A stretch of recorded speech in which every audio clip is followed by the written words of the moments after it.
Hello! What's going on to all my YouTube subs out there? Just thought I'd do this quick video. So I haven't posted anything in well, quite a few weeks. I've been busy sorting bits out in my RC room. I've had a lot going on down my end. I went away for a few days as the COVID eased. So yeah, this is what I've been up to in here. I've been busy working on here. I've got about eight to nine RC cars, I think, and literally like 5 of them wasn't working, all down to electrics. Mechanically, they were all good, but I was having a lot of electrical problems with them due to dodgy battery connectors that I thought wasn't. I thought it was the wire going to the ESC. So there was a lot of figuring out there. But I'm going to flip you around and show you what I've been up to and what my little tiny room looks like. So here's my stack at the moment that I've been working on. That's my Max down there that had electrical issues with actually, well, the shell's on it now, but it had electrical issues with one of the wires going into the ESC, so I've pushed that back in there, a bit of soldering. That should be running fine now. My crawler has all been running fine, but I lost a couple of screws out of the wheel hub, and it's just took me a little while to get some singles. I didn't want to buy a pack of 500, so that's all fixed now on the Sherpa. That's all up and running. The 1/8 rally, well, that's actually okay. All I had was battery straps that come out on me last time, so I had to take it apart and redo it. But yeah, it needs a good old wash. As we've got Paddlesworth coming up tomorrow over the weekend, so I'm definitely going to have some video footage from Paddlesworth.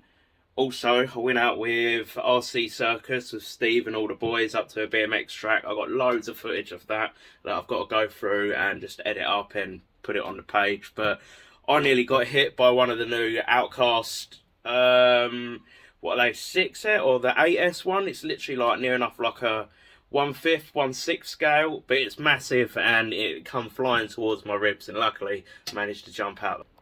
And the Mojave as well. This had obviously the car itself is in my boot at the moment as I took it to a shop yesterday, but that had to have a new battery connector changed over, as one of the gold bits inside was burnt out completely, and like I said, I thought it was the wire work, so I went round testing it loads.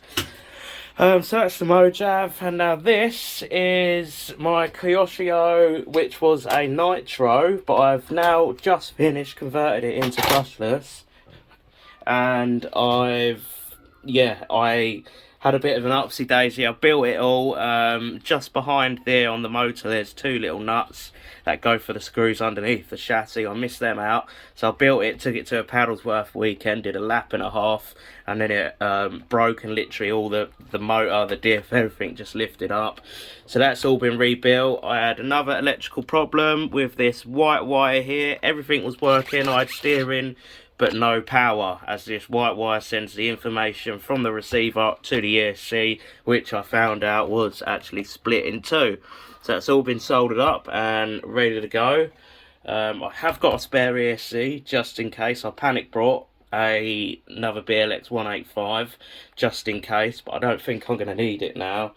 Took the diffs apart today, which is the 30th of July. Opened them up and there was no diff fluid in it at all. It was just full up with grease. I'm not sure why that was, but that's all been changed now. It's all running. I've turned it on at full power, 6S. All the wheels are spinning nice. It's all working, because before I was holding the accelerator and the centre diff was spinning up, but it took so long. Well, it took about 2 to 3 seconds for the wheels to actually start spinning, for it to all start engaging. So I've done that now, and there we go, all nice and tight.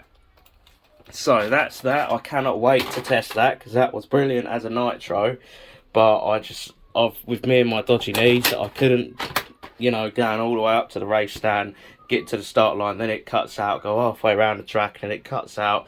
I just can't. I'm not cut out for running after this all the time. That's gone to electric, but it handles so well as a Nitro.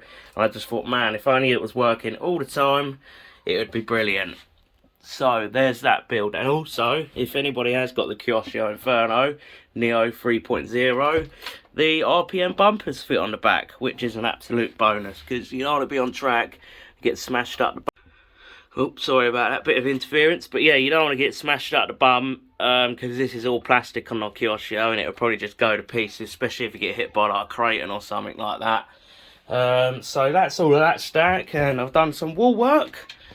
So there is my 1/8 Ken Block shell, which I custom made and painted. Obviously, of course, it's the replica of the Ken Block rally car that he has. That took a lot of work to do that one.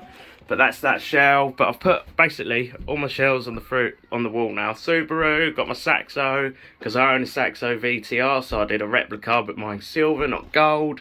Over here, here's a little hint of something new that I've got. Now that is the Notorious shell, the limited edition blue one, that I don't think you can get anymore, that I've been told, or they stopped selling them, but that's all been factory painted. Oh, see, there you go. There's my handiwork up there. But that's all been factory painted. I've got my 1/10 Tamiya on the wall. I've got a hot glue gun now, so I can do some repairs. I've also got an air gun that I've all set up down there, so that's on the wall. And well, if you'd seen shot then, that is my new toy, but that is something a little bit special. That's coming in a video real soon, either possibly today or tomorrow. But that is a Notorious shell on an Outcast, and I tell you what, man, underneath this hood, it's a little bit special. I'll give you a little sneak preview from the side. But yeah, that's pretty special, that one is. Got some toolboxes in here, got my ABC box down there, little stalling here for me, way. And yeah, that's pretty much about it. Got some tyres in there. This thing up in here is full up with sets of tyres as well. So yeah, I hope you enjoyed the video. I do apologise, it's been a little while, but I mean, I've been having to fix my RC cars first, or I actually go out and use them, which is obviously going to be helpful. But yeah, it's a little bit tired in here, but you know what? It works. It works. It works. So yeah, hope you enjoyed the vid, and I'll keep you updated soon.